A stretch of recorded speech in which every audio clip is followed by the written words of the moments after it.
হাওয়া সব কিছুকে গ্রাস করে নেয়। আর সেই অন্ধকারের গভীরেই লুকিয়ে থাকে এমন এক সত্য, যেটা জানা মানেই মৃত্যু। তোমরা যারা এতদিন ধরে দেখেছ বিগর্ভ এর রহস্য, আজ সেই রহস্যের শেষ পর্দা উঠতে চলেছে। কি আছে সেই বিগর্ভের ভেতরে? কেন একে একে সবাই হারিয়ে গেল? আর সেই ভয়ঙ্কর উপস্থিতি যে কিনা জীবিত আর মৃতের মাঝখানে আটকে আছে।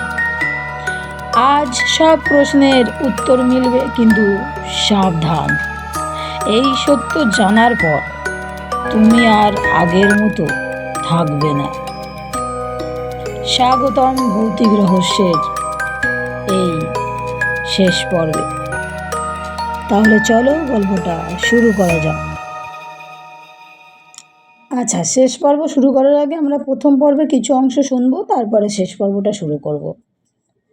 প্রথম পর্বে আমরা শুনেছিলাম ধনঞ্জয় তিনু ডাক্তারকে বলছে, আসুন স্যার, গরিবের বাড়িতে একটা রাত কাটিয়ে যাবেন। আমরা এত পর্যন্তই প্রথম পর্বে শুনেছিলাম, তারপর থেকে শেষ পর্বটা শুনব। বারান্দায় উঠে মাথা থেকে সুটকেসটা নামায় ধনঞ্জয়। এ বাড়ি স্যার আজ থেকে যে কত যুগ আগের তার হিসেব নেই। এখন অভিশপ্ত বাড়ির মতো হয়ে রয়েছে। তা তো দেখতেই পাচ্ছি। তা এখানে থাকার মতো তোমার কেউ নেই? ধনঞ্জয় একটু হাসল। থাকবে না কেন স্যার? তবে আমার ভাইটাইরা কেউ আর গ্রামে থাকতে চায় না। চাকরি বাকরি জোগাড় করে সবাই এখন শহরের বাসিন্দা। বলতে বলতে দরজা খোলার জন্য হাত বাড়ায় ধনঞ্জয়, আর সঙ্গে সঙ্গে কেমন একটা মচমচ করে শব্দ।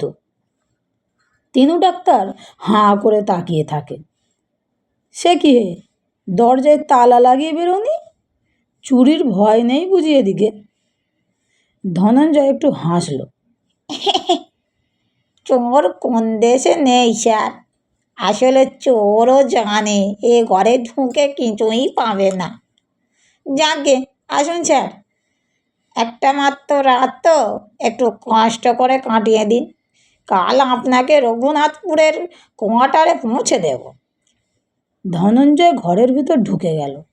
তাকিয়ে রইলেন তিনু ডাক্তার। ঘরের ভেতর জম্পেশ অন্ধকার। যতক্ষণ না আলো জ্বালানো হচ্ছে ততক্ষণ কিছুই বোঝার উপায় নেই। বেশি খানিকক্ষণ কেটে গেল। ধনঞ্জয়ের আর কোনো সাড়া শব্দই নেই। তিনু ডাক্তার ডাকলেন, ও ধনঞ্জয়, কোথায় তুমি? আলোটা জ্বালো, কিছুই দেখতে পাচ্ছি না যে।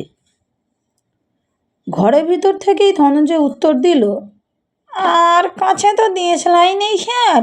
আপনার কাছে যদি থাকে না, একটু বার করুন না। দেশলাই? তিনু ডাক্তার বিড়ি সিগারেট খান না যে দেশলাই থাকবে। এই সময় মনে পড়ল সঙ্গে একটা টর্চ নিয়ে বেরোনো উচিত ছিল। কি ভুলই হয়ে গেছে তা বলার নয়। আমার কাছেও তো দেশলাই নেই ধনঞ্জয়। কি মুশকিল হলো বলো দেখি? আপনি ঘরে ঢুকুন না স্যার, একটা রাতের তো ব্যাপার। এখানে খাট আছে, শুয়ে পড়ুন। ভোর হতে আর একটুই বাকি আছে। তিনু ডাক্তার ঘরে ঢুকলেন। নিরেট অন্ধকার।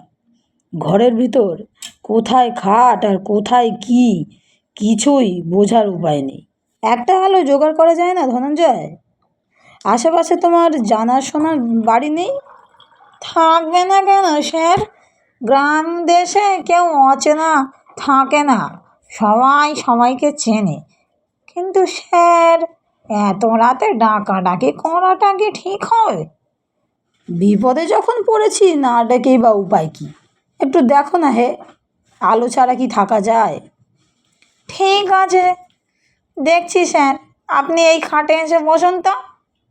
কোথায় খাট? কিছুই দেখতে পাচ্ছি না যে। ঠিক আছে, আমার হাত ধরে এগিয়ে আসুন। শীতল একটা হাতের স্পর্শ পেলেন তিনু ডাক্তার। হাত না, যেন বরফের একটা টুকরো। তোমার হাতটা তো বরফের মতো ঠান্ডা হে। না স্যার, ও কিছু না, আসুন এদিকে, এই যে খাট, এই যে। সত্যি সত্যি একটা নরম গদিওয়ালা খাটই। একপাশে বসলেন তিনু ডাক্তার। এবার আপনি শুয়ে পড়তে পারেন স্যার, আমি আলো পাই কিনা দেখি। একটু তাড়াতাড়ি এসো কিন্তু, একা একা এরকম একটা ঘরে থাকবো, বুঝলে না? আপনি কিছু ভাববেন না স্যার, কেউ আপনাকে বিরক্ত করবে না, আপনি বিশ্রাম করুন। রাতও আর খুব বেশি নেই স্যার, একটু পরেই তো ভোর হবে। ধনঞ্জয় ঘর থেকে বেরিয়ে গেল। আর তক্ষুনি তিনু ডাক্তারের মনে হলো ধনঞ্জয়ের হাতটা অত ঠান্ডা হলো কী করে? জীবন্ত মানুষের হাত কি অত ঠান্ডা হতে পারে? আশ্চর্য! ঘরের ভিতর স্তব্ধ হয়েই বসে রইলেন তিনু ডাক্তার। কি কুক্ষণে এই যে এই রঘুনাথপুরে ডাক্তারি করতে এলাম, এখন ভালোই ভালোই ঘরের ছেলে ঘরে ফিরতে পারলেই বাঁচি। অনেকক্ষণ ঠায় বসে রইলেন তিনু ডাক্তার। ধনঞ্জয় সেই যে আলো আনতে গেল তো গেলই, তবে কি না, তা কী করে হয়? জলজ্যান্ত মানুষটা ওকে এখানে নিয়ে এলো। তাছাড়া ধনঞ্জয় কম্পাউন্ডারের কথা তো কলকাতা থেকে বলেই দেওয়া হয়েছিল। বিছানায় একটু কাত হয়ে শুয়েই পড়লেন তিনু ডাক্তার। আবোল তাবোল ভেবে তো লাভ নেই, যা কপালে আছে হবেই। আর যতক্ষণ না ভোর হচ্ছে ততক্ষণ কী বা করার যাবে। ক্রমে ক্রমে আরও বেশ খানিকটা সময় চলে গেল। ধনঞ্জয়ের কোনো পাত্তাই নেই। তিনু ডাক্তারও নরম বিছানা পেয়ে একসময় ঘুমিয়েই পড়লেন। ঘুম ভাঙল যখন, তখন বেশ বেলা হয়েছে। ধরপড় করে বিছানায় উঠে বসলেন তিনু ডাক্তার। দূরে রাস্তায় গরুর গাড়ি যাচ্ছে। ঝাঁকা মুটে মাথায় কিছু কিছু লোকও চলাচল করছে। কী যে করবেন ঠিক বুঝে উঠতে পারলেন না। বাড়িটার চেহারা সত্যি ভাবা যায় না। এখানে কোনো মানুষ থাকতে পারে নাকি? আশ্চর্য! না, একটু এগিয়ে গিয়ে কাউকে জিজ্ঞেস করা দরকার। তিনু ডাক্তার হাঁটতে হাঁটতে এগিয়ে এলেন রাস্তার ধারে। এই যে দাদা, শুনছেন? মাঝারি বয়সের এক ভদ্রলোক দাঁড়ালেন। আপনি? আমি রঘুনাথপুর হেলথ সেন্টারে যাব। কাল রাত 1টার সময় ট্রেন থেকে নেমেছি। লোকটা তিনু ডাক্তারের আপাদমস্তক দেখে নেয়। এখানে এলেন কী করে? না মানে, ধনঞ্জয় কম্পাউন্ডার আমাকে এখানে নিয়ে এলো। ওই যে বাড়িটা দেখছেন, ওখানে আমাকে বিশ্রাম করতে বলে কোথায় যে গেল, আর ওর টিকিই দেখতে পেলাম না। ধনঞ্জয় কম্পাউন্ডার আপনাকে নিয়ে এসেছে? আপনি নেশা করেননি তো মশাই? আজ্ঞে, আমি তিনকড়ি ডাক্তার, হেলথ সেন্টারের বদলি হয়ে এখানে এসেছি।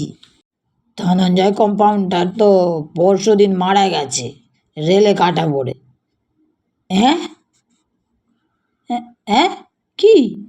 সেই ধনঞ্জয় আপনাকে এখানে নিয়ে এলো বলছিলেন না?